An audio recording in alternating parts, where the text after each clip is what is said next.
अस्सलाम वालेकुम दोस्तों। पाकिस्तान क्रिकेट टीम के ओपनर बल्लेबाज फ़खर जमान के हवाले से अब आहिस्ता आहिस्ता बातें खुल के सामने आना शुरू हो गई हैं और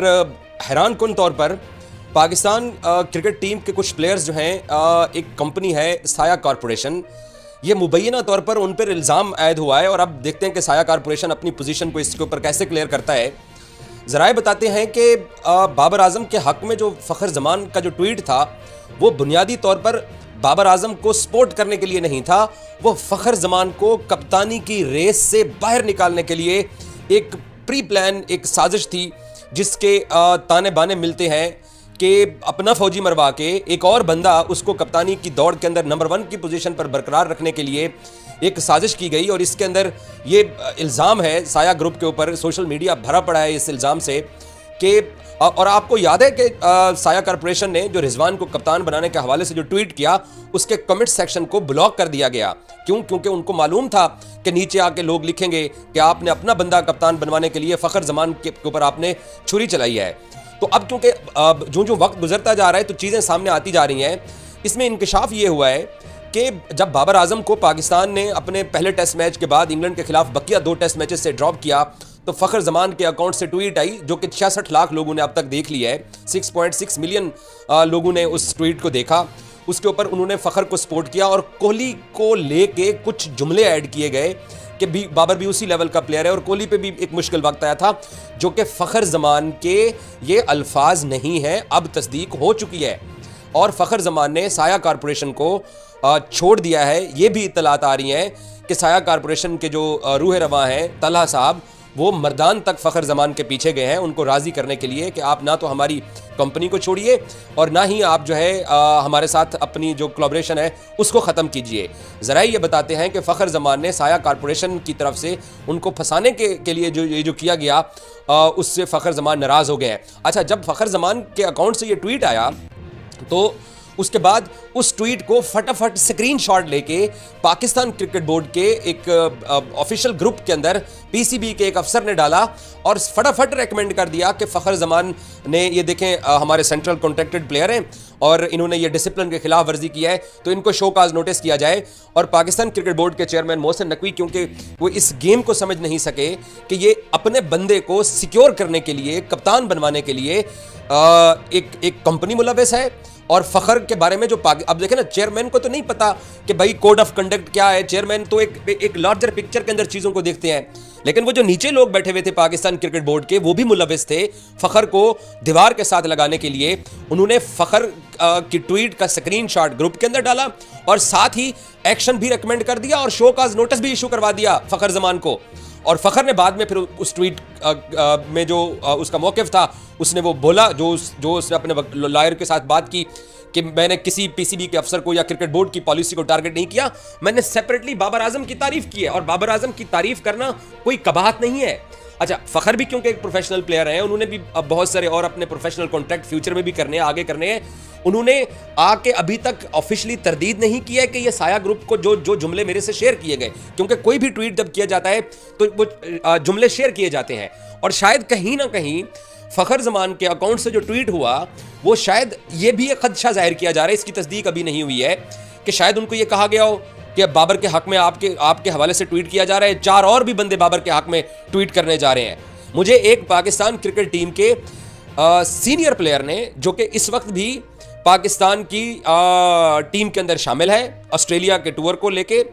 उसने खुद मुझे फ़ोन करके पता है क्या बोला मजाक में कि मैं भी एक ट्वीट, मेरे भी अकाउंट से एक ट्वीट होने जा रहा है। मैंने कहा क्या ट्वीट होने जा रहा है? मैंने कहता है कि मेरे अकाउंट से ट्वीट होने जा रहा है कि चैंपियन इज़ ऑलवेज चैंपियन। तो मैंने उससे मना किया, मैंने कहा खुदा का खौफ करो, फ़खर को फंसा दिया गया है तो क्यों आपने अपने आप को मरवाना है? कहते हैं ऐसी बात है। मैंने कहा ये बहुत बड़े लेवल की साजिश हो रही है, इसमें एजेंट कंपनियां मुलविस हैं, एजेंट कंपनियां आपको प्रवोक कर रही हैं। देखो, मेरे से, बीबीएन स्पोर्ट्स से, इजाज़ वसीम से ज़्यादा तो बाबर को कोई सपोर्ट नहीं करता, लेकिन यहाँ पे एक साजिश घड़ी गई, एक बंदे को, अपने बंदे को, एक बंदा में नहीं अपने बंदे को अकोमोडेट करने के लिए अपने फौजी मरवाए गए, अपने एजेंट, अपने क्लाइंट कुर्बान किए गए और ये बात अब खुल के सामने आ गई है। तो मैंने उस क्रिकेटर को बोला, मैंने कहा खुदा, मेरे एग्जैक्ट जुमले ये थे, मैंने कहा खुदा का खौफ करो, क्या हो गया है? छोड़ दो भाई, champion is always champion. Babar को आपकी ट्वीटों की जरूरत नहीं है, आपको नहीं पता कि ये पीछे क्या गेम हो रही है और ये 1-2 दिन बाद गेम खुल के सामने भी आ जाएगी। तो शुक्र है उस क्रिकेटर ने मेरी बात मानी और उसने चैंपियंस इज ऑलवेज चैंपियन के वर्ड्स जो अपने ट्विटर हैंडल के ऊपर अपनी कंपनी ने उनको सजेस्ट किए थे, उसने सिर्फ मेरे से पूछ लिया कि मार्केट में चल क्या रहा है, माहौल क्या है। मैंने कहा बहुत हालात खराब है, तो प्लीज अवॉइड करना आप ये ट्वीट करने के। बाबर आजम को पाकिस्तान क्रिकेट बोर्ड ने रेस्ट कराया, ये बाबर आजम का और पाकिस्तान क्रिकेट बोर्ड का आपस का मसला है। अब बाबर T20 भी खेल रहा है, बाबर वनडे टीम में भी आ चुका है और बाबर ही ओपनिंग करेगा T20 के अंदर, क्योंकि सैम अयूब ऑस्ट्रेलिया के खिलाफ नहीं आया। तो बाबर आजम को तो पाकिस्तान क्रिकेट बोर्ड ने उस वक्त अपने स्पिनर्स को टीम में डालने के लिए, और उसका बैड पैच चल रहा था, वो क्रिकेट बोर्ड जाने। और मोहसिन नकवी ने परसों प्रेस कॉन्फ्रेंस में कह दिया कि बाबर आजम जैसे बल्लेबाज एक अरसे बाद, दहाइयों बाद आपकी टीमों में आते हैं। तो बाबर को तो फर्क नहीं पड़ा, लेकिन वो एक साजिश थी, उस साजिश में अपना फौजी हमारा मरवा दिया गया और अपना बंदा जो है उसको अकोमोडेट करने के लिए सारा कुछ किया गया। और ये आहिस्ता आहिस्ता अब बात पाकिस्तान क्रिकेट बोर्ड के दफ्तर तक पहुंच रही है। और जिस साहब ने वो फखर जमान का स्क्रीनशॉट फटाफट पीसीबी के व्हाट्सएप ग्रुप में डाला, जो फखर के अकाउंट से बाबर के हक में ट्वीट हुआ था, ये भला कौन साहब है? ये वही साहब हैं जिनके बारे में पीसी होटल में बाबर आजम ने कनेक्शन कैंप के दौरान